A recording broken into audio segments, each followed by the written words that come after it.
Hey everybody, it's Gamer Gramps here. Today we are doing a Civ 6 tutorial where we're going to be showing you how to change hotkeys, and then also I'm going to be going over my own personal custom hotkey setup and explaining to you why it's a good idea to change things to the way I have them and how that helps me play the game. So if that sounds like it's something you'd want to watch, then definitely stick around. If you want to get good at Civ 6, then subscribe and click the bell to keep up with this channel. Alright, so let's get into this. As always, when I make tutorial videos like this, there will be timestamps pinned at the top of the comment section so that you can jump around to whatever section you're interested in if you don't want to watch the whole thing. So in this Civ 6 tutorial, I'm going to quickly show you how you can actually change your hotkey setup in case you're a new player and aren't aware of how to do it to begin with. And then after that, I'm going to go over my own custom setup and show you one by one the different changes I've made and how using the hotkey setup not only helps you play a lot faster, but if you're less experienced, it can actually help you get better to a certain degree, since it makes doing things easier and therefore you're more likely to do them more often and will incorporate the techniques into your gameplay quicker. First things first, if you're a new player watching this, it is very easy to change your hotkey bindings. First, open the game menu from the top right corner. Then jump into options. From here, you simply go down to the key bindings section. Now that you're in here, everything is all listed for you and you can search out anything you want to change. To change something, simply click on it, and then when the little dialog box pops up, you just type in the new key you want to bind that to. Keep in mind you can also set alternative bindings as well if for whatever reason you want to have more than one hotkey for the same action. Just click the alternative slot and type whatever you want. Alright, so obviously that was very simple and straightforward. I probably didn't need to include it in the video to be honest, but you never know, it might help somebody out. Now we're going to jump into my custom hotkey setup and we'll go through things and I'll explain what I've changed and why I've changed it. The first thing I've changed is the buttons that control camera panning. I'm right-handed, so obviously when I'm playing my right hand is controlling my mouse. Therefore, the defaults, which were originally set to the movement arrows in the lower right portion of your keyboard, just don't make sense for me. Sure, I could use them, but then my hand would be in a completely weird place and I'd have to constantly be moving it if I want to use other hotkeys to perform actions quicker. For this reason, I simply switched all the controls to WASD.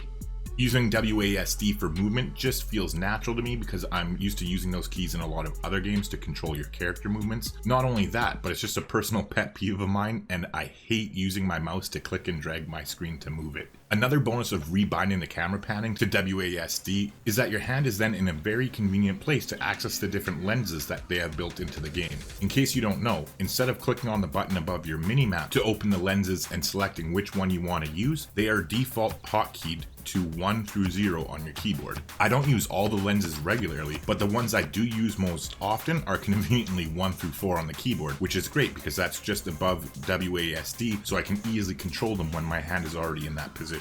One is your religion lens. Obviously I don't always use this if I'm not playing with a religion, but even if you aren't playing a religious game, sometimes you do want to quickly check and see the different religious pressure throughout your empire and see who's converting your cities to what religion so you can find out what perks you're actually getting to use from whatever civilization's religion has spread to you.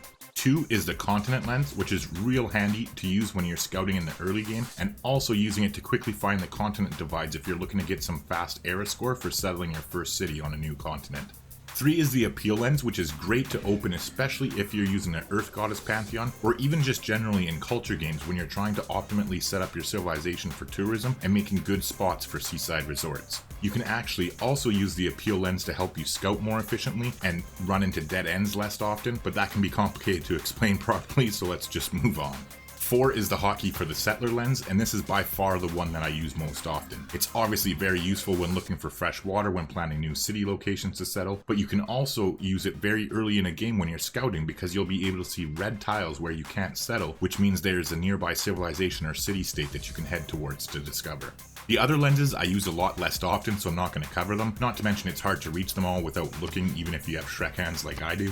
Alright, so the next hotkey that I've changed is the next action feature. I don't remember what it was by default, but I have mine binded to E, which is perfect because my hand is resting near WASD for moving the screen, so I can easily use this whenever I want. In case you don't know, pressing the next action hotkey is essentially the same thing as moving your mouse all the way down to the bottom right hand corner of the screen and clicking this button here. I save myself a lot of time and effort by simply pressing E and it does the same thing.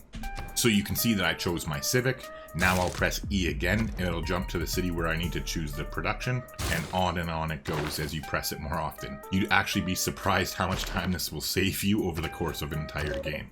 Hey everybody, Gamer Gramps here. I'm quickly interrupting just to say that if you're enjoying the video, please do me a favor and leave a like on it if you haven't already. It does really go a long way towards helping the channel get discovered, and clearly, you know it by now, I'm special. I need all the help I can get, right? Alright, so the next hotkey is the one for next city. I have this binded to F, for the exact same reasons we already talked about when discussing the next action button. It's very easy for me to press without having to look down at the keyboard since my hand is there resting at WASD anyway.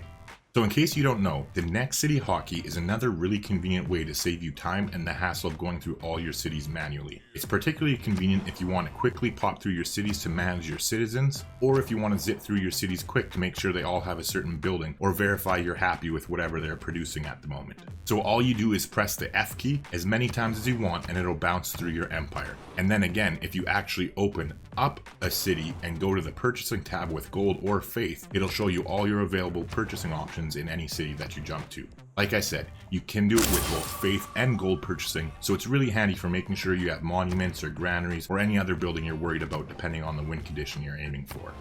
The next hotkey is the End turn button, which is by default the spacebar, and I left it as spacebar since it's easy to reach with my hand being over there anyway. I honestly don't use this too often other than in domination games where I have boatloads of troops that I'm controlling and moving about the map and you aren't able to fully use all your movement for one reason or another. You can simply press the spacebar instead of always using your mouse to move down to the bottom right hand corner of the screen to hit skip turn. I'm not sure if you use mods or not, but if you do, I'll put a link in the top right hand corner of the screen there where I have a short tutorial video where I go through and show you how to disable certain features of a mod if it's glitched and isn't working because of a new patch, or if there's just a feature in a mod that you don't like but you like all the other features in the mod, you can just easily turn them on and off as you please. Other than that though, this is the end of the video, so I just want to thank you for watching. If you haven't already, please do me a favor and leave a like on the video, or better yet, share it with somebody you know who plays the game or in some sort of group like a subreddit or a Discord server if you think it might help anybody out. Other than that though, I've rambled on enough at least for this video, so I'm just going to shut up now and hopefully I'll see you in the next one.